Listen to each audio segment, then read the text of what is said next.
You know what I always say about friends? What do you have to say? You got one, you got two, you got three, you got four. Okay. Yeah. Got it.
But are you an actor?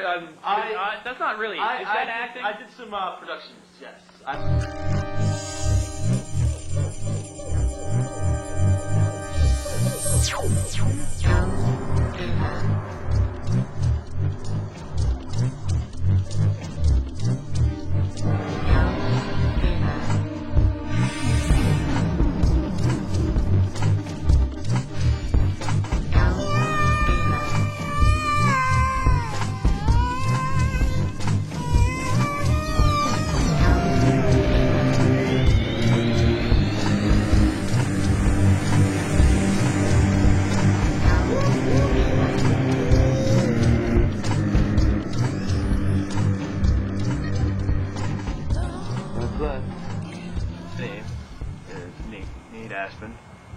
This is my friend. I'm Ray Stratton. And, well, I don't know, I guess we start from the beginning. We're back at school. Back at school, we formed we were both students of film. Kind of production crew. Yeah, we were very interested in making films. And, basically we started a company known as Relative Hat. This was our production company. This started how many years ago? What do you think? About 3 years ago we started this? Right. Well, you're here because of our production. It all began for me when I saw possibly the greatest filmmaker of all time, Alfred Hitchcock's production of Psycho when I was 4 years old. And it inspired me to do this great... All I ever wanted to do was just do work like him. And this production basically has allowed us to do that. But what some don't realize is we all know when Psycho was produced, and you saw it when you were 4. Yeah. I saw when I was about 5, The Man Who Knew Too Much, and it was amazing. I've never seen him use the MacGuffin, the theme of marriage, having the public versus private life conflict, and doing so many of these things in variable without, with ease, without the audience even knowing, and manipulating the audience. So at the end, you're going home with, what do you say, with so much. It's like you got your popcorn and your soda, and now you're empty. He came from England. Of all people, he came from England. Actually, we came across. Yeah. Well, we came across. Yeah, it's an amazing turn of events for us. This is why you guys are here. We came across the first work, possibly, that Alfred Hitchcock ever put to paper, and that we are now putting to film for the first time. We're rolling now. Nate, why don't you tell me a little bit about the garage sale? Well, first of all, we're big, fans. You never know what you might get at a garage sale, especially around Hollywood.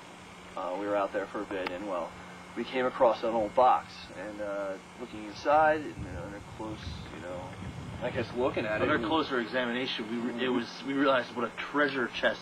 This old dilapidated cardboard box that was nearly rotten. We realized what it had in it. And I remember you called us over really quick. Yeah, I shouted, I slammed. He started brushing. Get over here, everyone. Brushing off, the name, and it was an old script, and I think it was the legendary script. We've read about it. Yeah. Spado's talked about it millions of times. He said it's the script, the missing link script, and there it is. And yeah, it was ours. And how much did we buy it for? 20 5 cents, I think. Yeah, it was like It 25. was basically 20. a quarter. We bought 10 scripts for $2.50. We bidded them down. we bidded them down from the price. Oh, the text, the syntax. And he had, I don't know what it was. Well, no, he speaks between the syntax. I know, horn. It's all in there. Horn. It's Horn. like perpetual. It's a chant. It's like a Horn. tribal like a tribal like feel, and it's amazing that how it'll work It's for us. timeless. It's a timeless piece of work, essentially. It's Shakespeare. We're going to utilize our own ability to adapt this into our way of life. I mean, in our century. This was written in 1910. I know. This is his very first work. For the Model T he wrote this for, Yeah. obviously. Yeah, maybe we should give a little back. They have to get somewhere. And in our case, and in actually Hitchcock's case, it's to a baseball card show. Because they wanted to get one of the characters, I'm not going to get into the nitty-gritty details, one of the characters was winning an award at a baseball card show, and they had to get there at a certain time. And before they're going there, their car got bombed. And they're running into a tree. I have to stop it. It's planted with a Model T Ford, but in essence, it's a modern-day vehicle.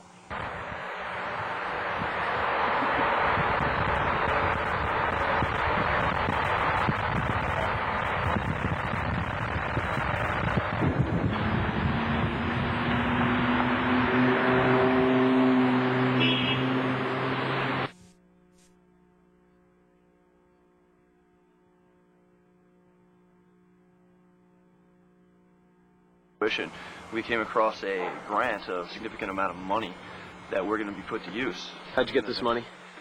This was from an anonymous relative of mine, and I'm sure I know who it is, but it was basically a check in the mail. Check problem. This is home base for Relative Tab Productions. All right, See what you now. basically explain me the numbers. We had everything. All right, that column. We had over $30,000, and it says here we're down to $658. We were going to do like half of that. We need some for production. How are we going to get cast? I don't know. I mean, at the time, This is ours. This is our entire script. This hasn't even gone to the next stage. It's not even second draft. Do you realize how much this is going to be? $600. That'll hire us one actor from the casting crew. At the time, it seemed so much more important to get. You are not respecting me. I didn't want. I can't even believe this. I'll call up the people. We'll get actors for that I amount. don't want to listen to your. It's impossible. Do you realize? Look at this. Look at these numbers. Okay. You used $20,000 in one day to serve. You rented out. All right, Jamaica Hall, one of the largest in Hollywood. We can't even get to Hollywood. We didn't have transportation. We didn't even show up. We got so many people there, though. We got our names out. That was so much more important than. But we're gonna buy some more. It's lights. nothing. It's nothing to do with our production at all. Did you mention anything about it? No. Well, you know what I did mention? Relative hat. And what's this? You. All right, napkins. Thank you from Mr.